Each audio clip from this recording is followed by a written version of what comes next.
Hi, I'm Rolf Perez with Shooter's Paradise. I am going to talk about Louisiana Aggressor Doctrine. This is only specific to Louisiana. Other states can be wildly different. So remember, this is only Louisiana. First of all, I'm not an attorney. I certainly didn't stay at a Holiday Inn Express or anything else. So keep that in mind also. You need to take this information and verify it yourself. Don't just take my word for this. So why am I talking about aggressor doctrine? If I'm not an attorney, this isn't my thing, why am I doing it? Well, it's because I teach people how to protect themselves with a firearm, self-defense. I teach the concealed handgun permit class and a whole bunch of other stuff. And I'm not finding clarity on this subject. The 30,000 foot overview, I got that all day long. Many experts put that information out. But where the rubber meets the road, the important information about aggressor doctrine, I'm not finding that. So I went and did research. I went to the place that I thought was best to get this information, which is appellate court decisions, where they actually sometimes explain how they applied the law. That's where this information I have comes from. So why is this confusing? Why do we need to talk about aggressor doctrine? Well, first of all, the stakes are extremely high. If I'm the original aggressor, I lose my right to claim self-defense. It's off the table. I simply can't. And if I've made an affirmative defense and said, yes, I did that thing, but I'm justified in doing so, and then in the resultant court case, it comes out that I'm the original aggressor, then I'm just going straight to prison. That's not good. That's a horrible outcome. So I want to make sure I'm not the original aggressor. And there's very little solid information on how I can make sure I'm not the original aggressor. So it's horribly confusing because I read one appellate court decision and I see a guy that did something wild and crazy and he wasn't the original aggressor. And then I read another appellate court decision where somebody did something very minor. He may have just simply made a comment to somebody or flipped somebody off or something like that, and he's the original aggressor. And it's like, how can this guy not be the original aggressor and this guy be the original aggressor? It doesn't make sense. So by looking deep into this, I've found some things that make it makes perfect sense now, and I'm going to share that with you. So start off with the law itself, Louisiana Revised Statutes 1421. I recommend that you go Google that. Louisiana Revised Statute 1421, and that is our Louisiana Aggressor Doctrine. And you'll see that the person who is an aggressor in an incident is barred from claiming self-defense unless they do a couple things. They need to break off from the aggressive act and let the other guy know, I don't want any part of it. First part of that is they have to withdraw. So you have to do something, physically hands up, back away, something like that to withdraw from the conflict. The next thing you have to do is do it in good faith. You cannot fake it. It cannot be a tactical retreat or something like that. It can't be simply you stumbled backward. That doesn't count. It has to be a good faith withdrawal. And then you have to give them notice. You have to do it in such a way that they knew or should have known that you wanted no more part of the conflict. So that's the law on aggressor doctrine. The next thing we look at is Louisiana criminal jury instructions. And there we find that there's a statement in there, because it covers all aspects of aggressor doctrine, but there's a statement in the jury instructions where we find that the victim's responses to the aggressive act need to be reasonable. So the jury then has to look at, how did the other person respond? And this is the thing that really clarified everything for me. This is how this guy here who did this horrific act, can be not the aggressor, and this other guy who did seemingly nothing could be the aggressor. It has to do with how the other person reacts. So the question is, if I do the aggressive act of taking my finger as I say bad words and touch somebody and poke somebody in the chest, that's an aggressive act. That can make me the original aggressor.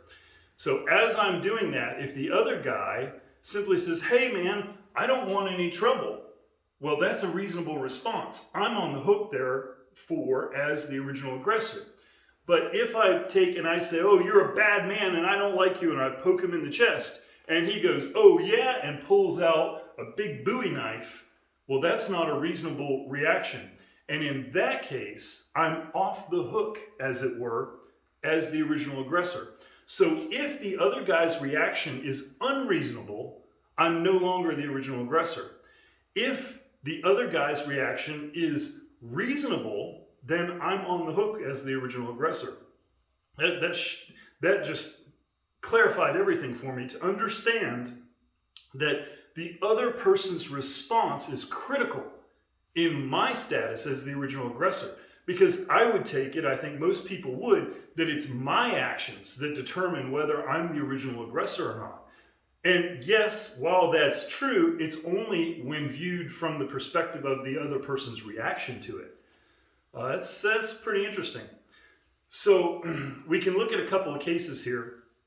Interestingly, in State versus Lombard, and the citation for that is 486 South 2nd 106. In that case, we see that the jury has to look at all of the circumstances from the inception of the event until the cessation of the event. So it's not who touches and does physical contact first, nothing like that. Who says a bad word first, it's the entire thing. You look at from the very beginning of the first contact to the very end, and you look at the element of the aggressor from that perspective. So you don't single out one little part or the other. It takes the whole thing into account. And so I'll give you a couple cases just to highlight this point.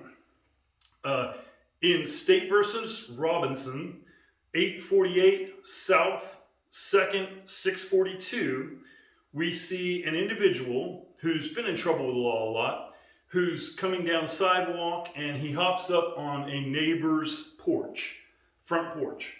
The neighbor and some other people are there in the front porch.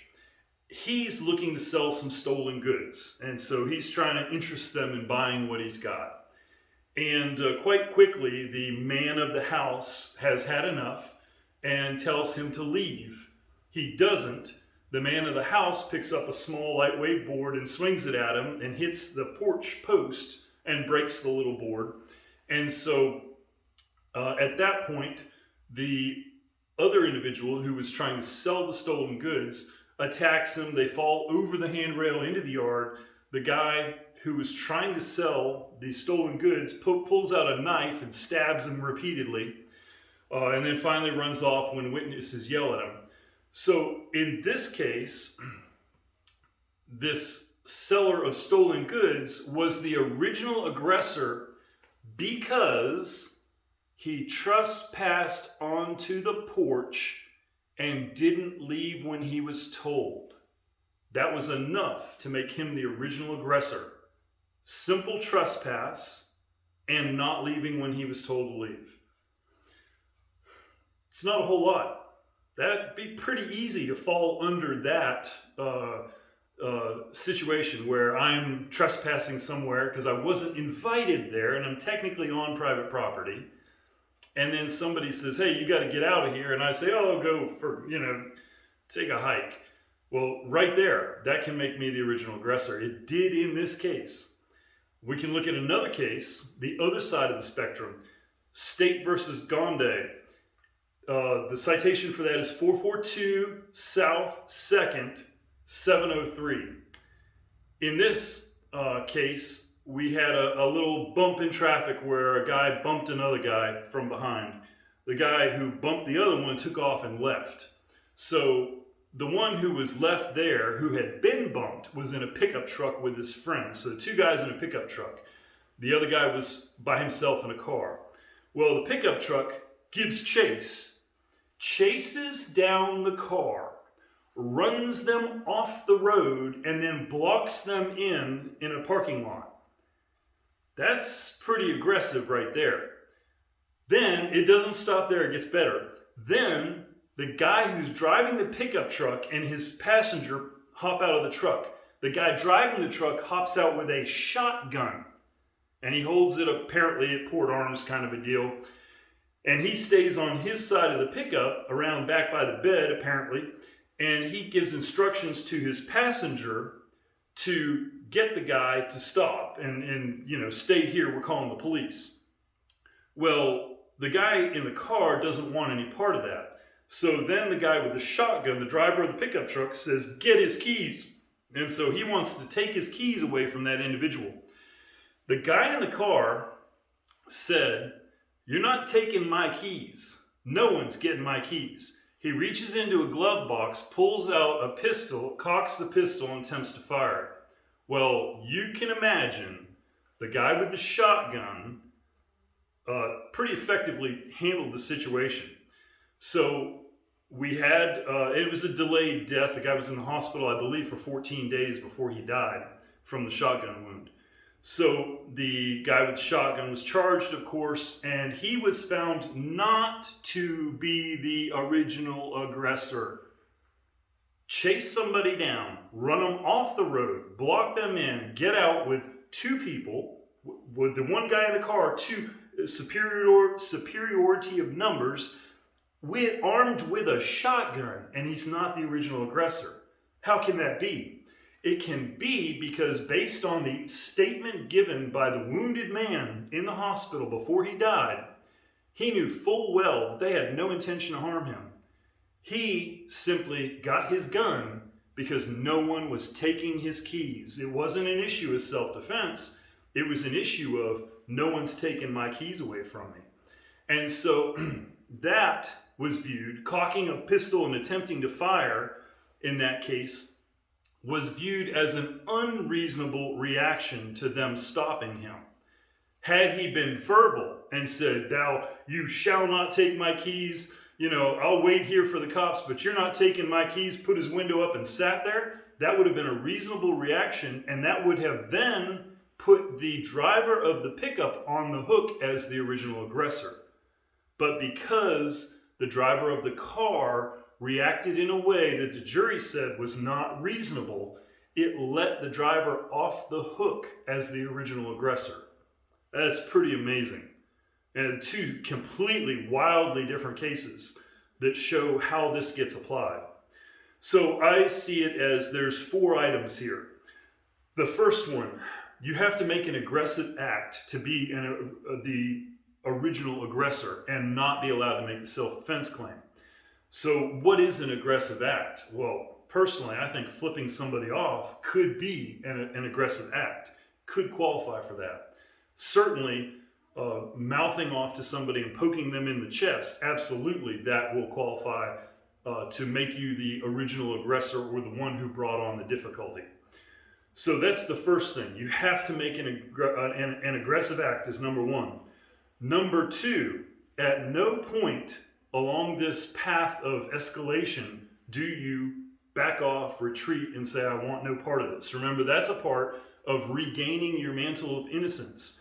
You are the original aggressor, and then you can say, I want no part. And if you do that correctly by those 3 things that I mentioned earlier, now you're no longer the original aggressor. You can regain your innocence by breaking off the conflict, as it were.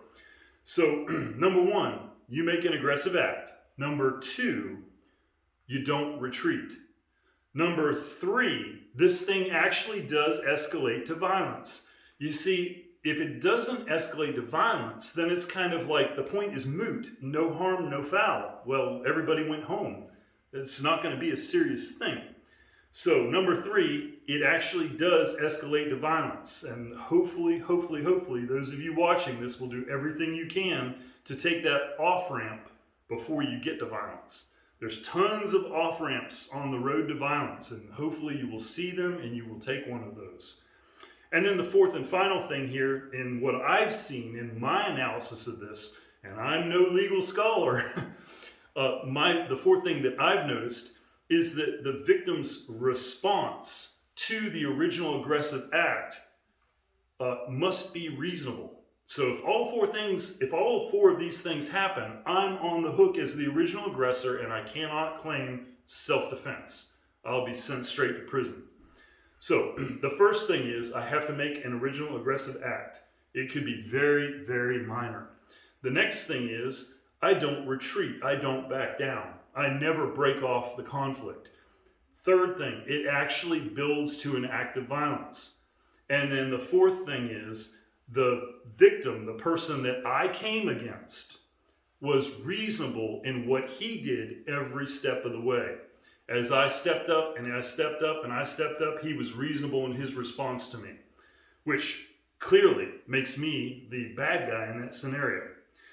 So it appears to me that virtually anything that a person does that can be looked at as minutely aggressive can qualify a person as the original aggressor. Certainly, walking down a sidewalk, taking a couple steps up somebody's steps to their porch, and standing by the corner of the post on the porch, and then when they say, you gotta leave, simply saying, no, let me finish telling you about what I've got to sell you. That there can make you the original aggressor. It did. There's many other cases. I'll dig into more cases that are fascinating in a longer video for Patreon. Anyway, I hope this is helpful. Let me know what you think. Thanks a lot.